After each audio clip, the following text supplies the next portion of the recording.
I learned very quickly, Leo, Al had a problem.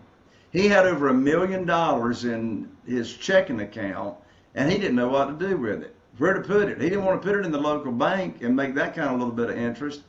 And so I walked him through my little PowerPoint presentation, the same one I did at the private lender luncheon. Al became my next $650,000 private lender by me simply giving him an audio recording of where I met him.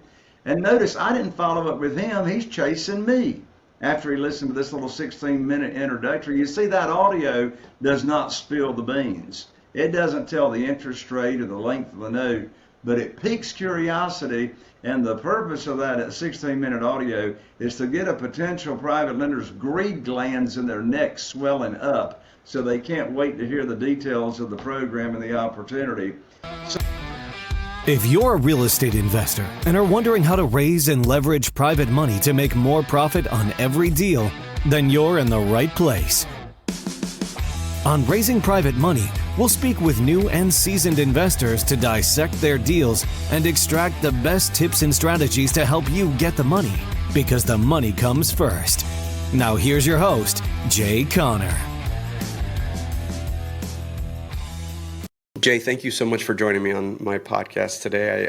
I like to showcase and tell people stories, and what you do and some of the folks that follow you overlap quite well with our community. And investing in real estate has been a very important part of my journey. So when I found the opportunity to have you on, I was excited. So thank you for being here. And if you could just take us from the top of whatever part of the origin story that what took you to the business that you're in today would be a great place to kick it off.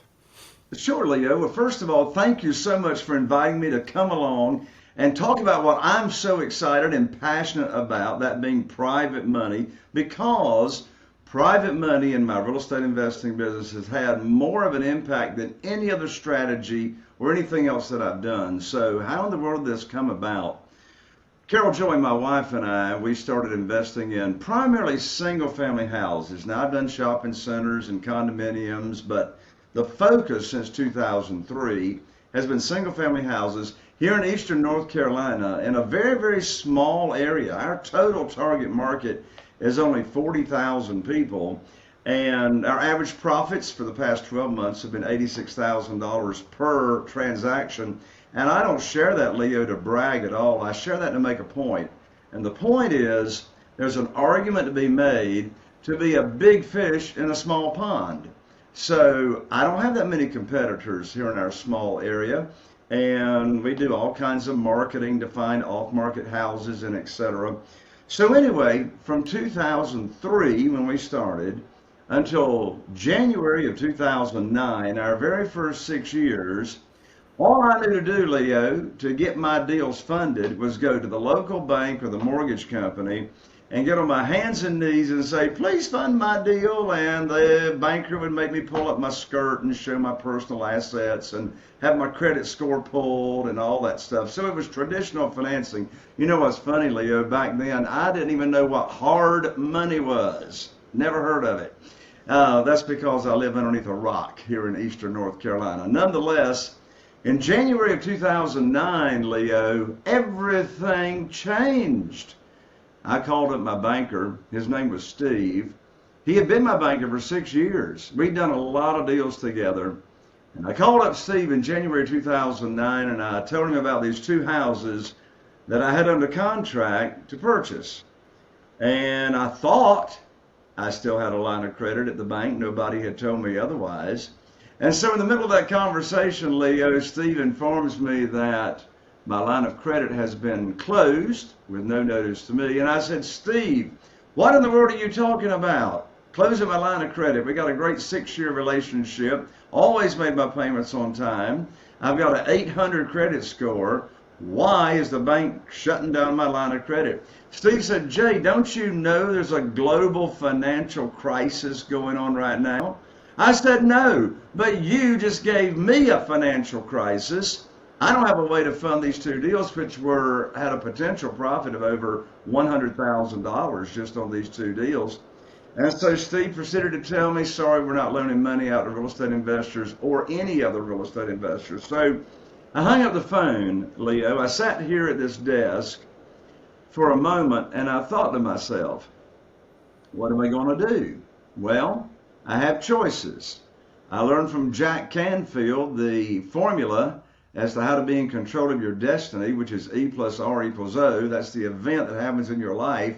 You're 100% responsible for how you want to respond to that event and therefore be a part of your own outcome that you experience. So I sat here and I asked myself a question. And you know, the power is in asking the right questions. I want to share with you, Leo, and your audience, this powerful question that I asked myself, because the answer to this question pivoted my entire real estate investing journey.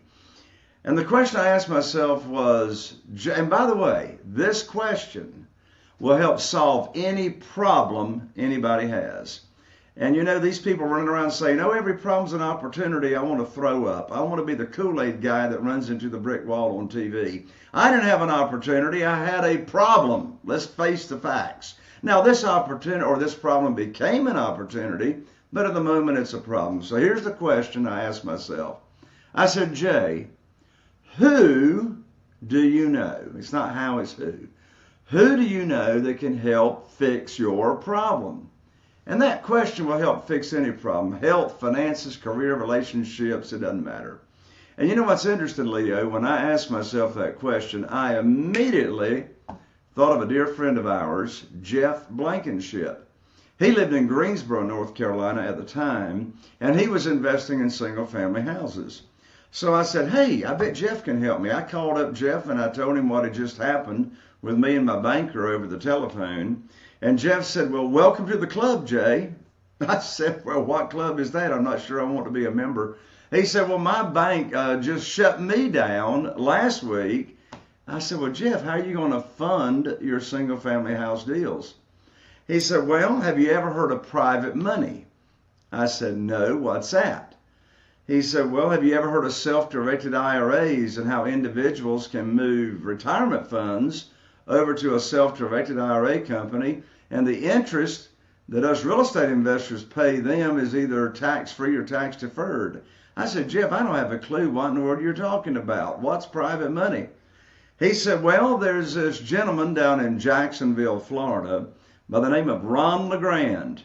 And Jeff says, Ron LeGrand can teach us about private money. I said, well, what is it? Jeff said, I don't know, but Ron says we can get a whole lot of it very, very quickly. I said, great. So, Leo, that was my very first real estate investing seminar that I went to in February 2009. I have been doing this business for 6 years, just leveraging my experience off of being in the mobile home and manufactured housing business after that industry went to pot. And so I went to Ron LeGrand's seminar. I learned about private money. And I only had $1 million line of credit, which is nothing, at the local bank. I was able to attract over $2 million in less than 90 days of new funding from private lenders, individuals. And you know what's interesting, Leo? I got 47 private lenders investing in our deals, loaning us money, and not one of those private lenders ever heard of private money until I put on my teacher hat, my private money teacher hat. None of them ever heard of private money, private lending. None of them ever heard of self-directed IRAs. Over half of those 47 people are using their retirement funds to fund our deals and loan us money. And since that time, I've never asked anybody for money, and I've never pitched a deal in my life since 2009. And it's all because of leading with a servant's heart, teaching the program, the big secret sauce, and then I'll turn it back to you, Leo, because I could talk about this all day. The big secret sauce is separating conversations between teaching the opportunity to be a private lender and teaching what I offer versus having a deal for them to fund. I get my deals funded without ever pitching their deal by calling them up with a script that I call the good news phone call. I'll share that with you and your audience if you want me to. And, you know, here's a writer downer. Desperation's got a smell to it. And the worst time in the world to be looking for private money is when you need it for a deal. That's the worst time in the world to be looking for private money. And, you know, I tell people, it's a mistake to be looking for private money after you got a deal under contract. Leo, I'm getting ready to take a little risk. I'm getting ready to take a little risk here. I mean, you run a huge organization, so odds are you've probably heard this phrase. I'm going to share the phrase, and then I'll tell you what I think about it. Have you ever heard the guru or the speaker on the platform or the stage say, "Oh, just get the deal under contract. The money will show up"? You ever heard that hogwash baloney?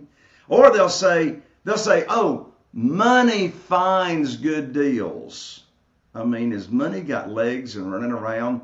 I mean, that's the most stupid thing I ever heard in my life. It seems to me, get the money lined up first. Establish a relationship with a hard money lender such as yourself, or raise money from private lenders. Get the money ready to go. And just think how much more confident real estate investors and entrepreneurs are going to be to make offers when they've got the money lined up, burning a hole in their pocket, ready to do deals. So people ask me all the time, Leo, how do I start raising private money? I can tell you how to start. You start by owning the real estate between your ears. Get your mindset right. No chasing, no begging, no selling, no persuading, serving, exposing people to what this world of private money is all about. And then you create win-win scenarios with those private lenders that you've taught, and everybody wins. And so I completely resonate with the story. I also saw Ron LeGrand seminar in the early financial crisis. My story, I started investing in flipping houses. I also had a line of credit with BB&T that was shut down from one day to the next. That's where my line of credit was. So we had the same banker. And by the way, I was actually flipping houses in the Carolinas in Wilmington. So well, that's only an hour, 45 minutes from where I live. Yep. There was a small airport that had just done eminent domain, and I was able to acquire 10 single-family homes, and I moved them on a truck. So I've had some crazy real estate stories, and I was using BB&T, and they informed me from one day to the next I no longer had a credit facility. Well, hey, look, you're blessed, Leo. They informed you. Well, I was drawing on it when they informed me. So okay. Same scenario. Same scenario. Yeah. So, and then I went on to start a private lending business. And for me, it was a little different. I had gotten some folks who had trusted me with their money, but then I stopped using it because the prices kept going down, and I was like, I'm just gonna wait this market out. And they told me they didn't want it back. Always. They were very accustomed to the rate. And that's what kind of put me on the path to become a lender. But walk me through that initial conversation. What's the structure? Like, what are the tactical things people can do that are listening? So you mean as far as how to go about raising private? Yeah. So give us the step one in your process. Right. Well, step one is your mindset. You're not chasing and begging. You're serving and leading, right? You're teaching people that don't know about this. That's step number one. Step number two, what are you going to teach? What are you going to offer? So the next step is you got to know what you are offering. What's the opportunity you're offering? And one big mindset shift for me, Leo, is that when I'm teaching private lenders that have never heard of this world before, then we as the borrower, this is very different from institutional money. We as the borrower, we are our own underwriter.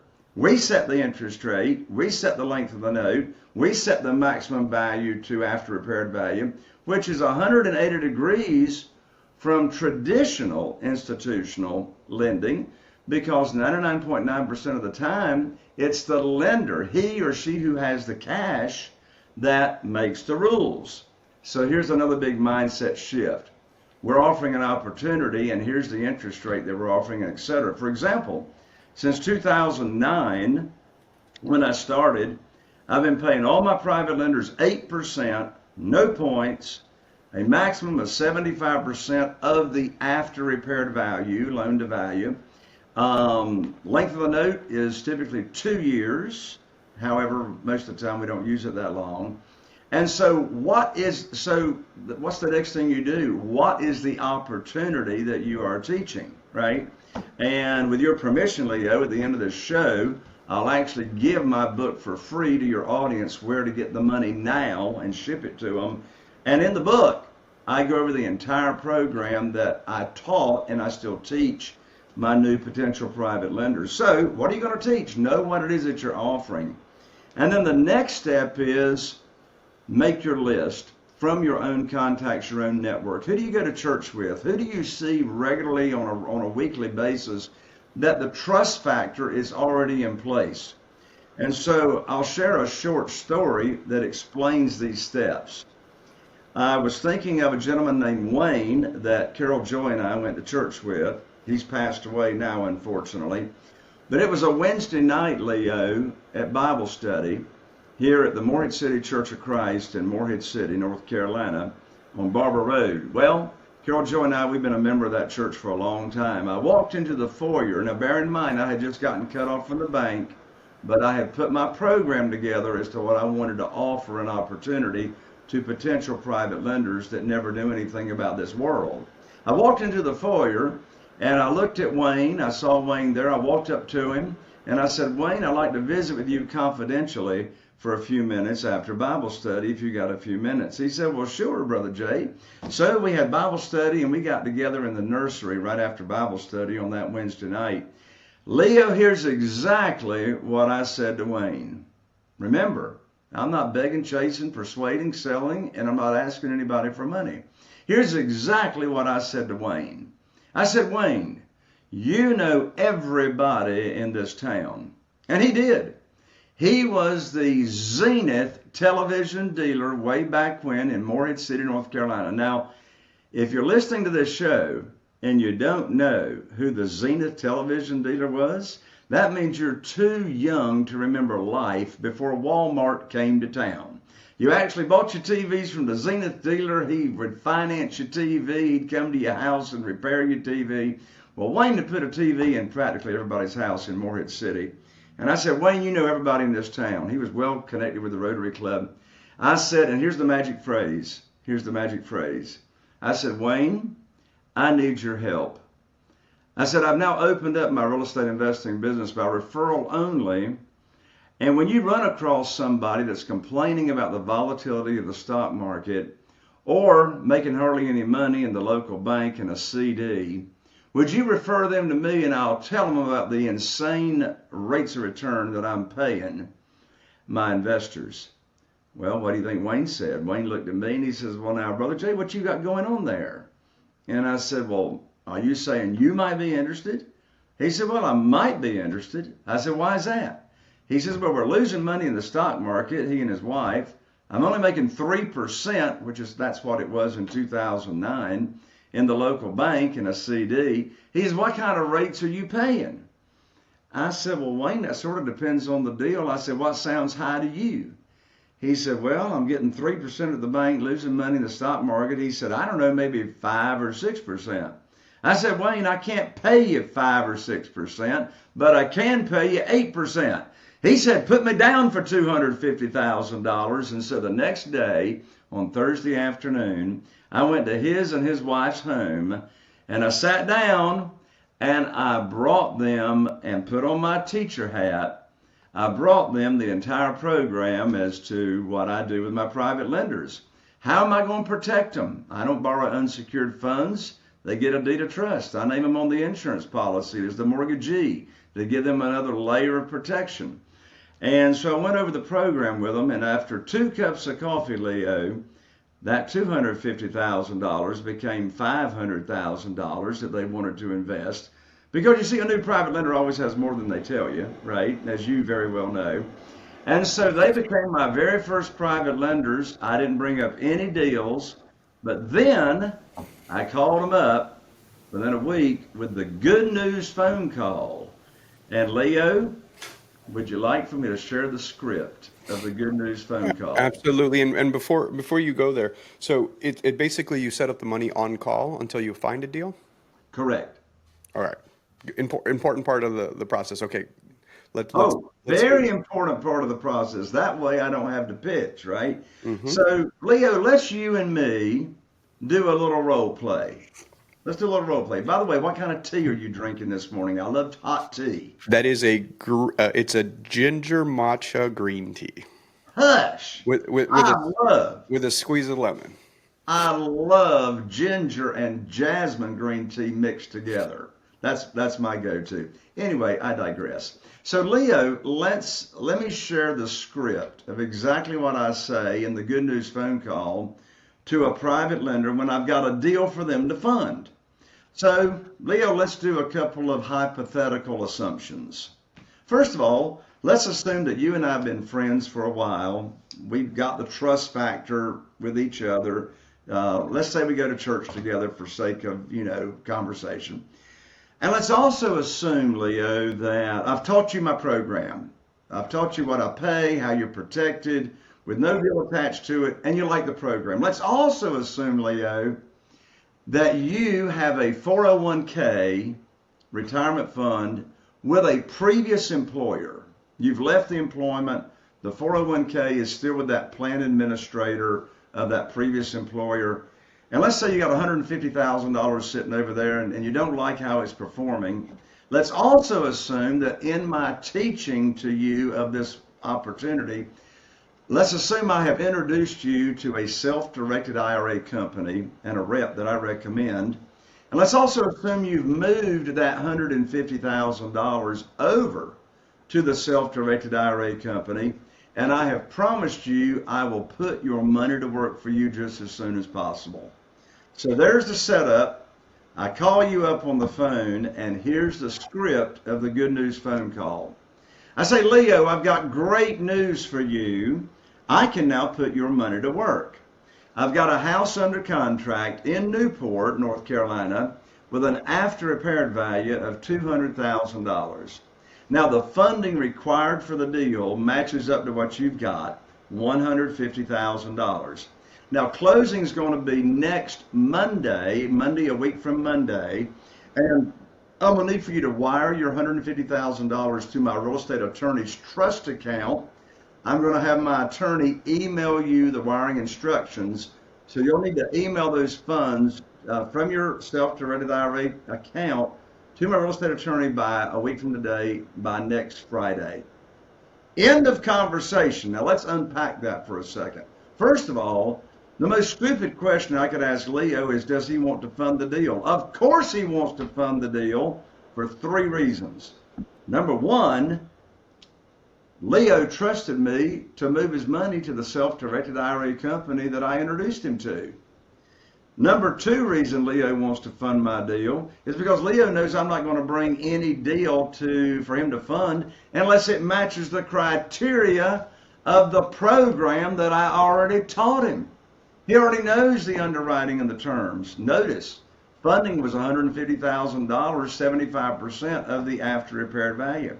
The third reason Leo is ecstatic wanting to fund my deal in this hypothetical situation is because Leo's not making any money until I put his money to work. So to just unpack that, the stages are very, very important. Leo, as you pointed out, you've taught the program, they've got their money lined up ready to go, you promised them you'd bring them a deal just as soon as possible to put their money to work. You follow through, you call them with the Good News phone call for them to fund the deal, and they're ready to go. It's that simple. And how did it go from there? Did they refer you folks? Like, tell me how you went from, you said 250 to 2 million. Well, that's a good question. So with Wayne and his wife, that 250,000 by Thursday afternoon became 500,000, right? So where'd the other 2 million come from? I put on my very first private lender luncheon. What in the world's a private lender luncheon? Well, I got a whole chapter in the book on how to have a successful private lender luncheon. I invited 20 people in my own network, people I go to church with, people in my cell phone that I've known a while. I invited them to a luncheon to the Dunes Club, which is an oceanfront private club here in Atlantic Beach, North Carolina. And I invited them to lunch. I had my CPA there, my realtor there, my real estate attorney there. And I fed them lunch. And then I pulled up my little PowerPoint presentation, Leo, and I taught the program the same one that I talked to Wayne and his wife at their home. And I had a little interest form on the table, no deals attached to this. And from that one private lender luncheon, I raised $969,000 in pledges of people that wanted to invest. So right there, that accounted for $1.5 million. And then shortly thereafter, I'll try to make this short.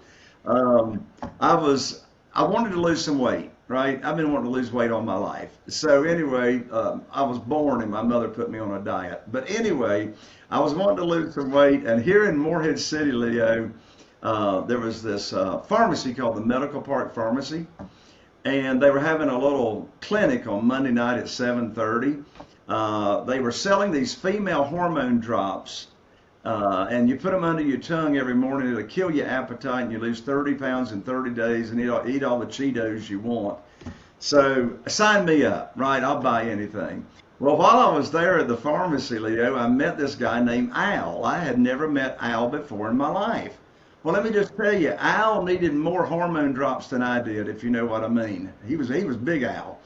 So we chatted a little bit after the little presentation, and here's exactly what I said to Al. I said, Al, I've got a 16-minute. Now, this was when we had CDs, back in the day when we had CDs. Now it's just an audio that you can text to people. I said, Al, I got a 16-minute CD in the car that I think you'll find interesting. It'll actually show you how to get higher returns on your money than you can probably get anywhere else. I went to the car, I got the CD, I handed it to him. It was an audio that I had recorded, 16 minutes long, called Stress-Free Investing, How to Print Money Automatically. And so it introduces this world of private money and what it is. It doesn't give any of the terms, but what is private money? So I gave it to Al, and I said, by the way, Al, this has got nothing to do with multi-level marketing. And I didn't tell him anything about real estate or private money or nothing. That was on Monday night. Thursday, Al called me up. He said, Jay, I've listened to this recording 3 times. When can we get together? And I said, well, whenever you want to. He said, well, I'm traveling. I'll be back in town on Monday. So he came here to my office, walked in the door. We walked into my conference room. And I said, by the way, Al, what in the world do you do? He said, multi-level marketing. I said, really? I said, so I learned very quickly, Leo, Al had a problem. He had over $1 million in his checking account, and he didn't know what to do with it, where to put it. He didn't want to put it in the local bank and make that kind of little bit of interest. And so I walked him through my little PowerPoint presentation, the same one I did at the private lender luncheon. Al became my next $650,000 private lender by me simply giving him an audio recording where I met him. And notice I didn't follow up with him. He's chasing me after he listened to this little 16-minute introductory. You see, that audio does not spill the beans. It doesn't tell the interest rate or the length of the note, but it piques curiosity. And the purpose of that 16-minute audio is to get a potential private lender's greed glands in their neck swelling up so they can't wait to hear the details of the program and the opportunity. So I did it one-on-one. I did it in a group at the private lender luncheon. And I just went about my daily life asking people, did you know questions? I love did you know questions. My favorite did you know question is, well, by the way, did you know there's a way people can earn unlimited money per year tax-free? Nobody's going to know the answer to that question. Of course, I'm talking about a Roth IRA in a self-directed IRA company. And so that just opens up conversations that allows you to teach people about self-directed IRAs and how they can earn money tax-free and tax-deferred. So from there, what is your typical strategy? Is it buy and hold and then the BRRRR method where you refinance out, or is it to actually buy, fix, and flip? And how does that funnel work for you? Well, as of recent, it doesn't make sense to do the BRRRR method because commercial rates have actually been higher than what I've been paying my private lenders at 8%. The BRRRR method does make sense when you can refinance and your commercial rate, of course, is less than what you've been paying your private lender. With private lenders, there's no points and et cetera, the way I do it. So for a long time, years ago, Leo, I would, when the market was slow in the early 2000s, I did a lot of deals where I'd buy it with private money, I'd rehab the house, turn it beautiful. I'd put it in the multiple listing service, and I would simultaneously market it to potential rent-to-own or lease purchase buyers. So whoever showed up first, that's who I sold it to. And I did that a lot while the market was slow. We actually cashed out 80% of our lease purchase buyers. We forced them into credit repair and forced them to get a mortgage to cash out because I didn't want to leave private money buried in there forever. But then since COVID came along, for goodness sakes, and the values of houses going sky high, I haven't sold many houses on lease purchase since COVID. I renovate them and I flip them because we in our area still have no inventory whatsoever in the multiple listing service. Case in point, I put a house on the market on Country Club Road here in Morehead City a couple of weeks ago. Leo, when I went active with my realtor on Friday, in 48 hours we had 20 showings. Can you imagine? 20 showings. I bought that house for $150,000. I put $50,000 worth of renovation in it. Total investment $200,000. Put it on the market with my realtor for $389,900, and I'm under contract right away for $415,000 with multiple offers. So with the market still being crazy as it is here in my local market, my exit strategy is I'm flipping most of them due to the lack of inventory in the MLS. So you kind of turn on whatever strategy works based on the market. So you either hold them or flip them based on what's going on in the macro. Absolutely. Adapt to the market. Adapt to the market. You know, one question I'll get, I mean, I've already lived through 4 cycles of real estate, right?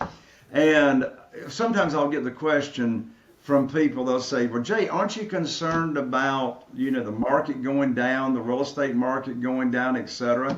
And I say, I don't care what the market does. People are always going to need somewhere to live.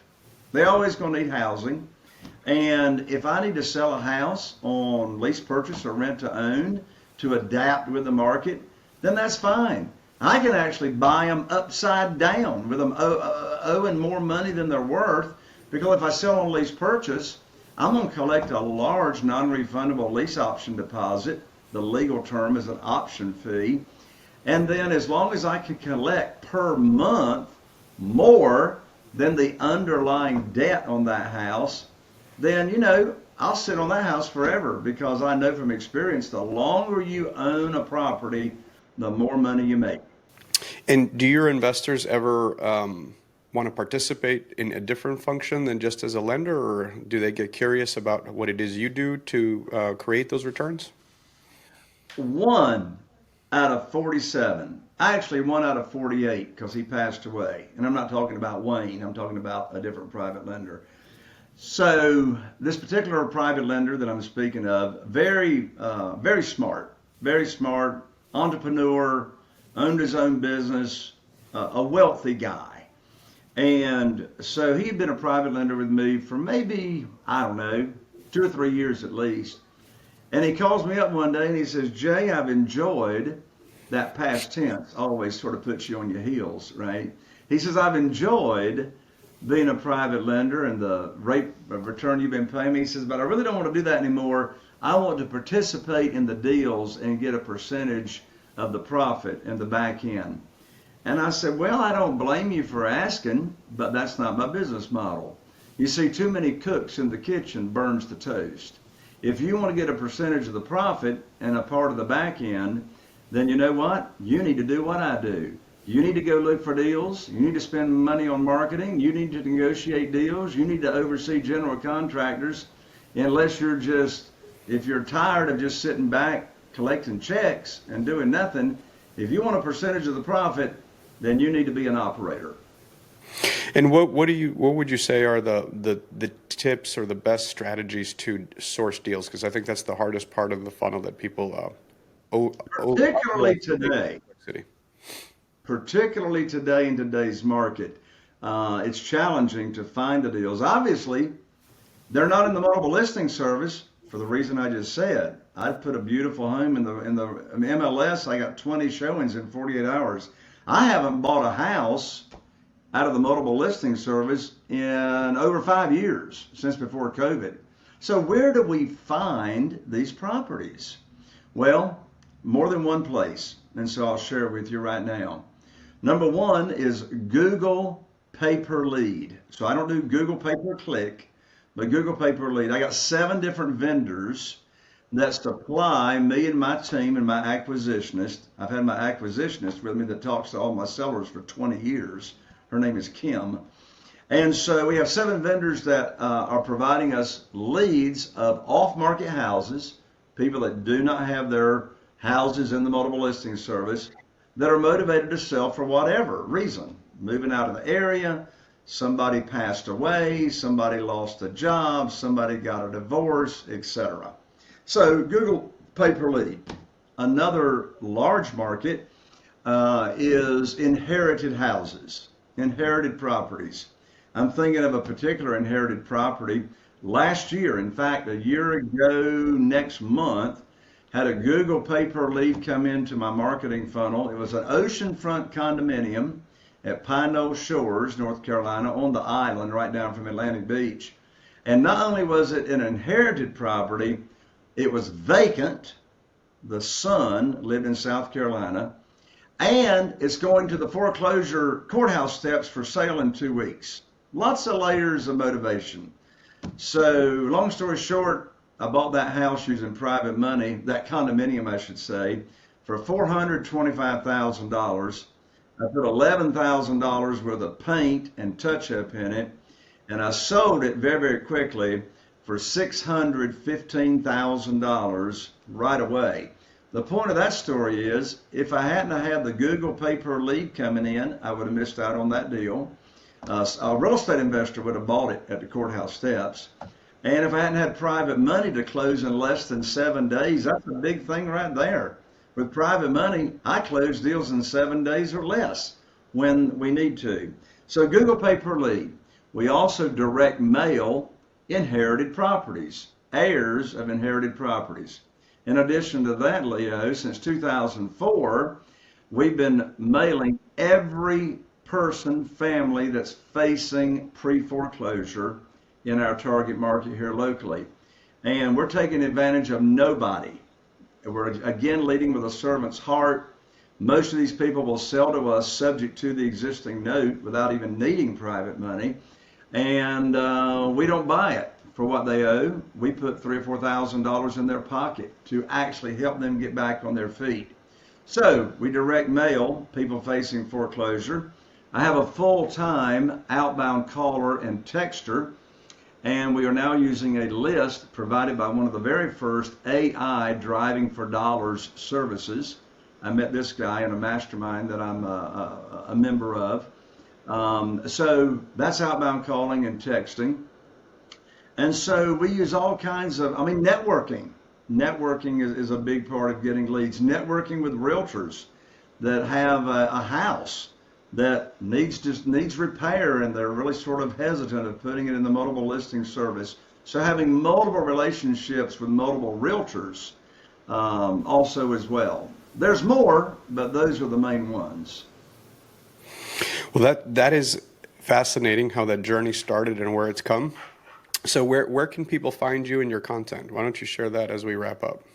Sure, Leo. The best and easiest way to find Jay Conner, by the way, I'm an ER, not an OR. So the best and easiest way is, let me give you my recent best-selling book, which is called Where to Get the Money Now. It's on Amazon for $20, but don't spend $20 on Amazon. The subtitle is How and Where to Get all the money for your real estate deals without relying on traditional lenders, i.e. the BB&Ts that you and I know about, Leo. And I'll autograph it. I will ship it 3-day express. I'll give it to you. Just covers shipping. You can pick up the book at www.jayconner.com/book. Again, that's jayconner, jayconner.com/book. I'll rush it out to you. I'm also going to include 2 tickets to the Private Money Conference, in-person conference that I do 3 times a year. And in addition to that, come check me out on my podcast. I'm now in my 8th year of podcasting. The name of my podcast is Raising Private Money with Jay Conner. Very easy to find. It's on all the platforms. Well, Jay, thank you so much for joining me today and sharing your wisdom and your journey. I appreciate you. Leo, thank you so much for having me join you. God bless you. Are you feeling inspired by the knowledge you gained in this episode? Then head over to jconner.com/moneyguide. That's jconner.com/moneyguide and download your free guide that shares 7 reasons why private money will skyrocket your real estate investing business right now. Again, that's jconner.com/moneyguide to get your free guide. We'll see you next time on Raising Private Money with Jay Conner.